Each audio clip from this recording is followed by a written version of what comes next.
कि अगर असदुद्दीन ओवैसी साहब हैदराबाद से आया है तो दिल्ली वाला क्या आपका जीजाजी है? अरे असदुद्दीन ओवैसी साहब पर नाच करता हूं, तौसीफ आलम नहीं बल्कि 30 करोड़ मुसलमानों का अगर सर झुकेगा तो एक अल्लाह के आगे किसी जालिम बादशाह या नरेंद्र मोदी या योगी या ये कौन गिरिराज सिंह के आगे नहीं झुकेगा। पहली बार नॉमिनेशन किए थे तो हमको और साहब के पास माला पना देते हैं। मैं पिला तो आप मैं माला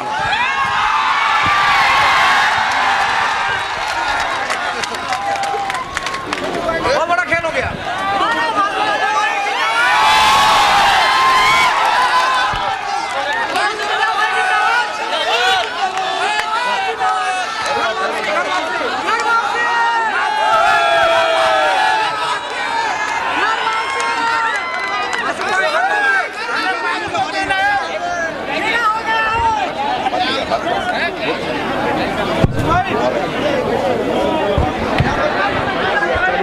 आप चालू रखिए, आप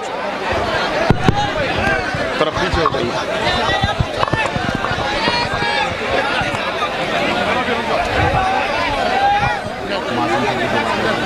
आप बात करें, बस आप बात करो, टाइम नहीं। आप लोगों ने पहली बार जब आप हमको वोट दिए थे, पहली बार नॉमिनेशन जिस दिन किए थे उस दिन हमको जेल जाना पड़ा था। आप लोगों ने देखा था कि मेरा घर तोड़ दिया गया था, मेरा घर कुर्की जब्ती कर दिया गया था, और जिस दिन नॉमिनेशन हम किए उस दिन हमको जेल में ठोस देने का काम किया। मेरी मां और बहनों, मेरी गार्जियनों, मेरे नौजवान साथियों, अगर 2005 में अगर आप मुझे नहीं जिताते तो शायद मुझे जेल से रिहाई भी नहीं होता। आपने पहली बार जो वोट देने का काम किया, आपने देखा भी नहीं था मुझे, आपने मेरा नाम को वोट दे करके जिताने का काम किया था। मेरा जीत नहीं हुआ था, ये जीत आप लोगों का हुआ था, क्योंकि हम तो जेल में थे, आप लड़े थे। आपने मेरे ऊपर ऐसा नहीं बल्कि कर्ज दे दिया है, मेरे ऊपर कर्ज है। अगर आप 2005 में नहीं जिताते तो हम जेल से निकल नहीं पाते। मेरे ऊपर कर्ज है, मैं अगर जिंदगी भर आप लोगों का गुलामी करूं तो कम होगा।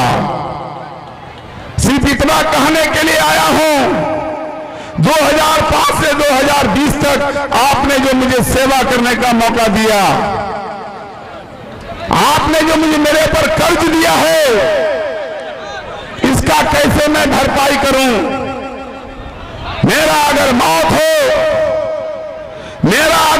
हो तो मुझे माफ करना, क्योंकि सबका काम हम शायद नहीं कर पाए हैं, सबका उम्मीद पर खरा नहीं उतर पाए हैं।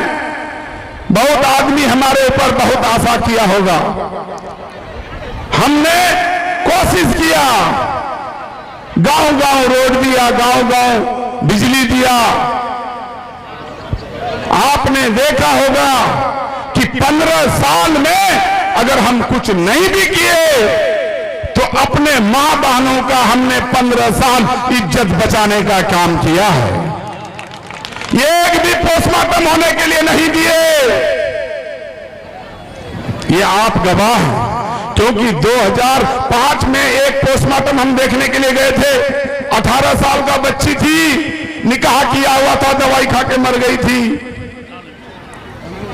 पोस्टमार्टम देखने के बाद मेरा आंख फट गया था और हम उस दिन कसम खाए थे कि या अल्लाह, जब तक मुझे कुर्सी में रखेंगे आप, हम अपने मां बहनों का इज्जत नीलाम होने के लिए नहीं देंगे। और 15 साल तक हमने एक भी पोस्टमार्टम होने के लिए नहीं दिया। मेरी मां और बहनों, जब पोस्टमार्टम हम देखने के लिए गए थे तो बेपर्दे में थे। मेरी बहन, मेरी बेटी बेपर्दा में था और उस लाश के साथ बहुत ज्यादा हुर्मती हो रहा था। इसलिए हमने कसम खाया था कि या अल्लाह, जब तक इस कुर्सी में रहेंगे हम एक भी अपने मां बहनों का पोस्टमार्टम होने के लिए नहीं देंगे। और 20 तक हमने 15 सालों में एक भी पोस्टमार्टम होने के लिए नहीं दिया। आप गवाह हैं। मैं अपने मां बहनों से कहना चाहूंगा कि 2020 में आपने मुझे रोजा रख करके हराने का काम किया था। ऐ मेरी मां, ऐ मेरी बहन, मेरा गलती क्या था? अगर हम मरेंगे जिस तरह से आप मुझे हराने के लिए रोजा रख करके वोट देने के लिए गए थे, ठीक उसी तरह से रोजा रख करके मुझे वोट देने के लिए जाना। नहीं तो कयामत के मैदान में मैं पूछेंगे, ऐ मेरी मां, ऐ मेरी बहन, मेरा कसूर क्या था जो हमको हराने के लिए आपने रोजा रखा था? मेरा कसूर क्या था? आप बताइए। आप कह दीजिए कि मैं इलेक्शन नहीं लड़ूंगा, मैं नहीं लड़ूंगा। लेकिन मैं आपसे पूछता हूं, मेरी मां और मेरी बहनें, क्या गलती था? आपने मुझे हरा करके हराने के लिए रोजा रखा था। मैं आप लोगों पर कसम देता हूं, ऐ मेरी मां, ऐ मेरी बहन, अगर मैं मरूंगा तो कयामत के मैदान में आपसे पूछूंगा कि ऐ मेरी मां, ऐ मेरी मां बहन, आपने जिस तरह से मुझे हराने के लिए रोजा रख करके वोट देने का काम किया था, जिताने के लिए इस बार वोट करेंगे आप मेरे लिए, जिताने के लिए रोजा रखेंगे।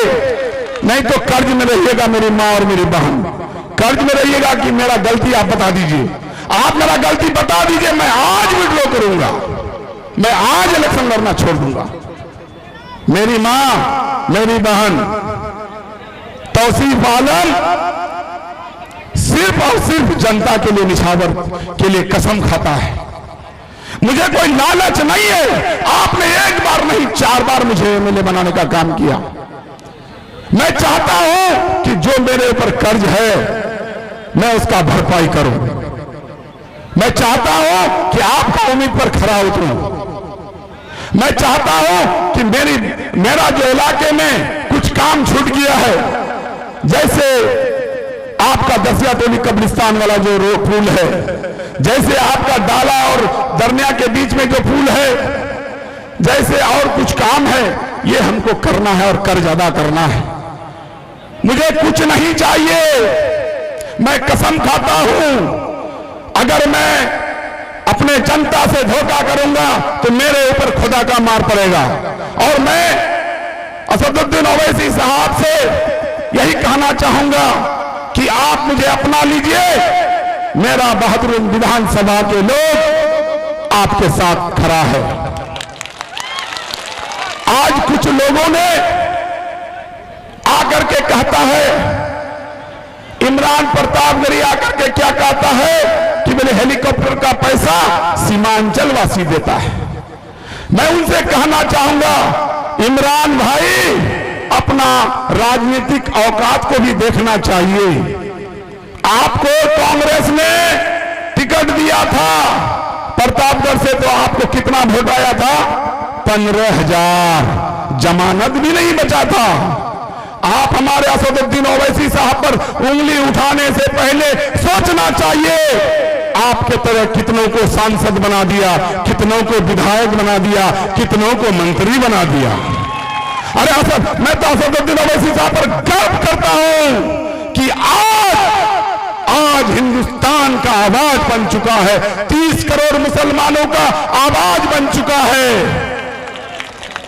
मैं कहना चाहता हूं, एक मीर जाफर का गलती से हिंदुस्तान 300 साल गुलामी किया है और हिंदुस्तान को आजादी लेने के लिए 65,000 मुसलमानों को शहीद होना पड़ा।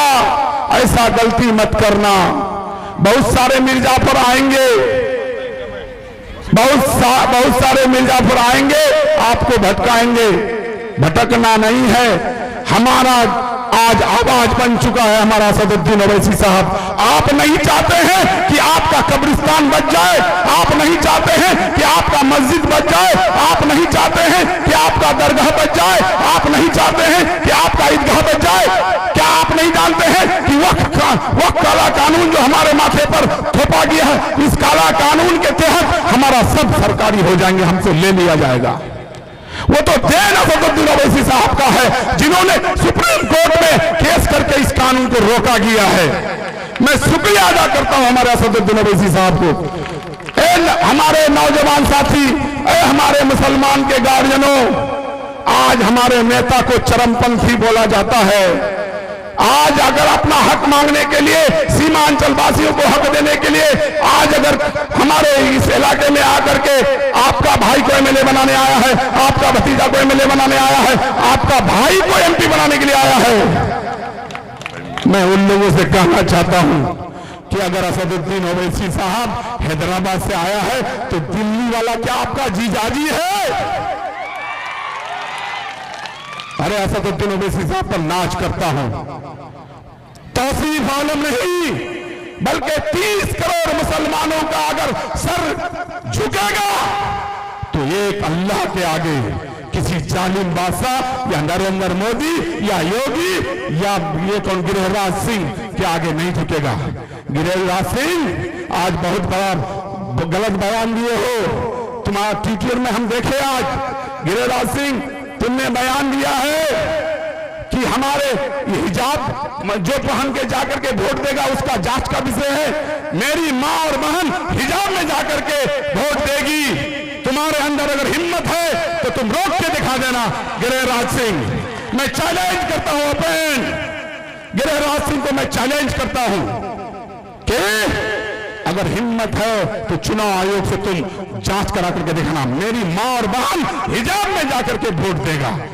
मैं आप लोगों से कह देना चाहता हूं कि चाक तरफ में अगर हमसे कोई गलती हुआ है, मेरे नौजवान साथी, मेरे भाइयों, मैं चाक तरफ में अगर हमसे कोई गलती हुआ है तो हम उसके लिए माफी चाहते हैं। अभी जो आपके बीच प्रत्याशी है वो अपने आप को गरीब बोलता है। मैं उनसे पूछना चाहता हूं कि जो गरीब है उसका बेटा डॉक्टर बनेगा, और जो गरीब है वो प्रोफेसर बनेगा, और जो गरीब है वो मियां साहब का बेटा होगा। गरीब नहीं है, ये झपासा है। देखिए, आप किसी नए चेहरा को अगर जिताएंगे तो सीखते सीखते 5 साल लग जाएगा, फिर 5 साल पीछे हो जाइएगा। तौसीफ आलम 15 साल का अनुभव है। लोग कहता है तौसीफ आलम जाहिल है, तौसीफ आलम मैट्रिक पास किया हुआ है। अरे तुम्हारा नेता जिस पर तुम नाच करते हो, जिसको तुम मुख्यमंत्री बनाना चाहते हो, वो 9th फेल है। अरे मैं गर्व से कहता हूं कि मेरा नेता बैरिस्टर एक बैरिस्टर था जिसका नाम महात्मा गांधी था, जिन्होंने इस देश को आजाद किया। दूसरा बैरिस्टर अंबेडकर था, जिन्होंने इस देश का संविधान को बनाने का काम किया। तीसरा बैरिस्टर हमारा नेता है। मैं गर्व से कहता हूं कि मेरा नेता बैरिस्टर है।